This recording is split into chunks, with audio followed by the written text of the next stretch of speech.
তো বন্ধুরা, অনেক দিন পর একটু আজকে হাটে গিয়েছিলাম। তো হাটে অ্যাকচুয়ালি কি বন্ধুরা, হাটের বাজারটা আমার পোষায় না, যেটা সত্যিকারের কথা। হাটে পয়সা চলে যায় ঠিকই, কিন্তু পিওর বা ভালো জিনিস পাওয়া যায় না। তাও অনেক দিনের শখ ছিল যে অনেক দিন পর আজকে একটু হাটে যেয়ে হাটের থেকে বাজারটা করে নিয়ে আসি। তো করলাম, যদিও তো মনের মতন হয়নি। তো আমার মনে হয় আমার বাজারই শ্রেয়, কারণ স্পেশাল মাল পাওয়া যায়, টাটকা মাল পাওয়া যায়। তাও একটু বাজার করে আনলাম। তো কি বলবো, বাজার রাখবো কোথায়, এটাই সবচেয়ে বড় কথা।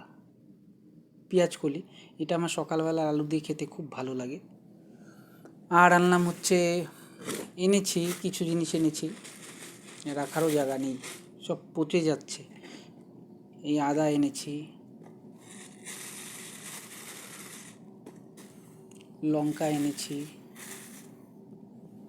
আর এই সময় মূলো খেতে খুব ভালো লাগে। বেগুন এনেছি।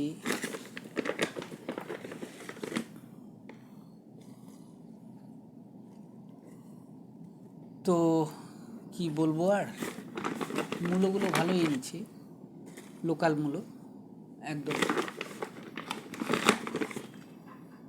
এখন মূলো ডালে খেতেও ভালো লাগে, মূলোর বড়া খেতে ভালো লাগে, খুবই সুন্দর লাগে।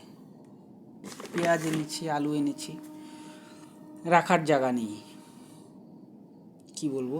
তো যাই হোক, এই যে যেরকম এই যে মূলোগুলো, এই যে কেমন, এই যে এরকম। আর আমি সকালবেলা যে বাজার থেকে মাল আনবো, একদম মানে তেল মাখানো, এত সুন্দর, এত সুন্দর। পেঁয়াজ কলিটাও পছন্দ হয়নি, কি বলবো। তো যাই হোক, তো আজকে এটুকুই বাজার করলাম। আরও আছে, ব্যাগে আছে, তো ঢালতে ইচ্ছে করছে না। তো খিদেও পেয়ে গেছে। তো দেখি একটু রান্নাঘরে যাই, কি করা যায় দেখি শর্টকাট।